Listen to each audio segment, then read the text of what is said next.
ले हाय हुसैन तेरे पुत्र दा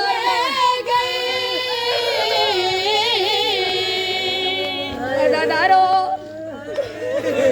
जमात कराई नमाज पढ़ाई हुसैन मेरे मौला हुसैन केड़ा कम कीता है देख क्या दिन अकबर मेरे सामने बैठ जा अकबर सामने बैठा है मोमिनात ज़हरा दे मजलूम पुत्र केड़ा कम कीता है ओ चुम्मी छे कड़ी वारे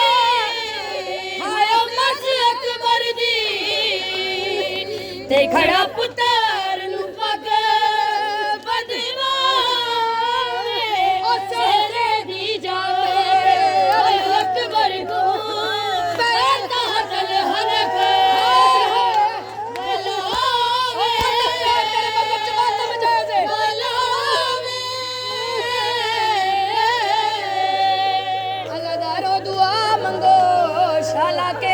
सामने कोई इंज मैदान न जावे कोई प्यू अपने पुत्र जवान को तहतल हनक ना वलावे अज़ादारो ए गल करके मेरे मौला दो काम कीते पुत्र नु भी टोरना है ते फिकर भी लगी है ओ केदी फिकर है आओ दसावा पढ़ना मा जिसबादी हाय सैयद ने दो बखरे सजान बुलाए